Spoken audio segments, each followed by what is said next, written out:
Gina at Monica sa barangay Ginupatan.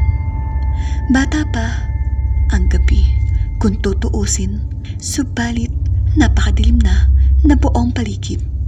Tanging flashlight lamang nadala ni Monica ang tanglaw sa kanilang paglalakad. Galing sila sa isang piyestahan sa kabilang baryo. Tahimik ang paligid at huni lamang ng mga kulisap ang namamayaning ingay sa katahimikan ng gabi. Mabilis ang mga hakbang ng paa ni Micah. Napansin ni Micah ang mabagal na paglalakad ni Gina. Alam mo bang may aswang daw na gumagala rito? Sabi ni Monica. Napangiti si Gina. Hindi totoo ang aswang. Anong hindi? Anong iisipin mo sa nangyari kay Marinina? Hindi siya basta pinatay. Dinukot at winakwak ang puso niya. Tanggi ni Monica. Kaaway niya ang gumawa nun. Malaki ang galit sa kanya. Paliwanag ni Gina. Hindi ako naniniwala na tao ang gumawa niyon. Walang matinong taong gagawa ng ganyang kagimpal-gimpal na pagpatay. Parang walang narinig si Gina. Kilala mo ba iyong taga-kabilang baryo na si Alaysa? Iyon ang dayo na napakagandang babae. Siya ang pinagbibintangang aswang. Sabi pa ni Micah. Bakit naman? Sa bahay niya, madalas huling nakikita ang mga biktima. Si Nina, si Emmy at si Susan. At ang pinakahuli nga ay si Anya. Nagpapagabi kasi sila eh. Hindi rin, Maring Gina. Bakit naman tayo? Nagpapagabi rin tayo. Pero hindi tayo nabibiktima ng mga aswang. Ibig sabihin, ang sinumang lumapit sa Alaysa na yon ay tiyak na malapit sa panganib at saka walang nakakakilala ng tunay sa pagkatao ni Alaysa. Dayo nga siya rito, hindi ba? Hindi tinugon ni Gina ang sinabi ni Monica. Iihi lang ako. Paalam ni Gina. Nagkubli ito sa isang malaking puno.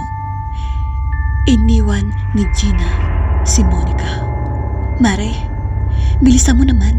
Sabi pa ni Monica na nangangatog ang tuhod sa takot dahil sa dilim ng gabi. Palingalinga, hindi mapakali. Tapos na ako, Mare. Narinig ni Monica ang tinig ni Gina.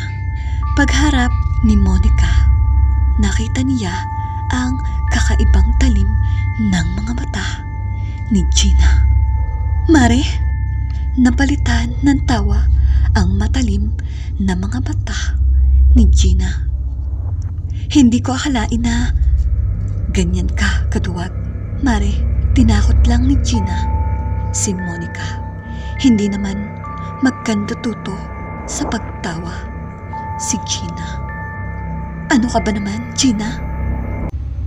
Umiinom ka ba ng kape? Nakatatakot ka naman. Hindi lang talaga ako nagpapaniwala sa mga sinasabi mo. Mare, bahala ka na nga kung ayaw mong maniwala. Sana makasalubong mo ang aswang para to see is to believe. Di ba, Mare? Huminto sa paglalakad ang dalawa nang marating ang hangganan kung saan sila maghihiwalay na landas. Krus na daan iyon. Ang isang daan ay patungo sa baryo kung saan nakatira si Monica. Ang isang daan ay patungo kung saang baryo sinasabing naninirahan si Alaysa. Nagpaalaman na ang magkaibigan. Mare, mag-iingat ka.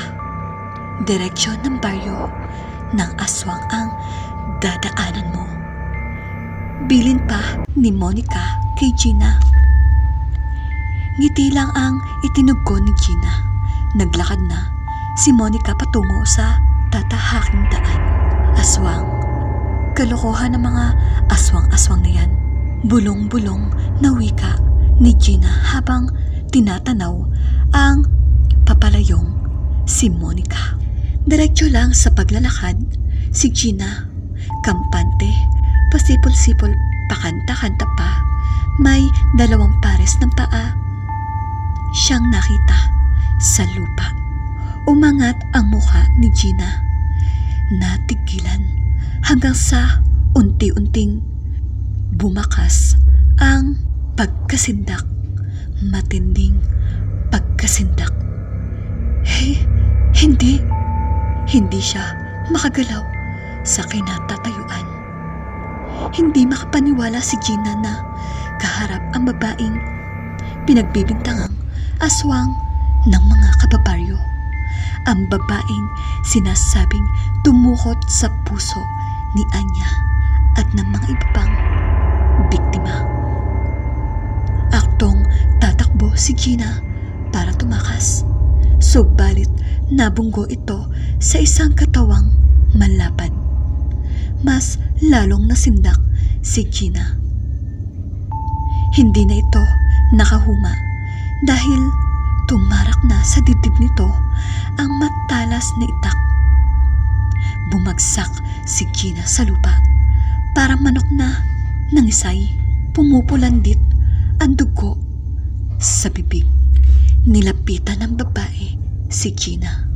Buhay pa ito. Alam ng babae na buhay pa ito. Nagpipilit pa itong magsalita. Nagmamakaawa ang mukha. Humihingi ng tulong. Iniumang ng babae ang kamay. Ipinasok sa wakwak na dibdib ni Gina. Dinukot ang puso ng babae. Lalong nang hilakbot ang mukha ni Gina. Nakita nito ang pumipintig pang puso na nasa kamay ng babae. Nagawa pang ipuka ni Gina ang bibig pero wala na halos na tinig na lumalabas. Mare. Hanggang sa tuluyan na itong nalagutan ng hininga. Dilat ang mga mata. Sindak at hindi makapaniwala sa kagimbal-gimbal na kamatayang dumating. Itinaas ng babae ang kamay. Lumantad ang mukha ng babae sa sinag ng bilog na buwan. Isang pagkaganda-gandang babae. Nakakahumaling ang kagandahan na idinudulot ng pagkain ng sariwang puso. Dala nito ang puso na naglakad papalayo. Naiwan ang bangkay ni Gina. May sumusunod sa mga yapak ng babae. May hawak na itak. Tumutulo pa sa lupa ang dugo na nagmumula sa itak ni Monica.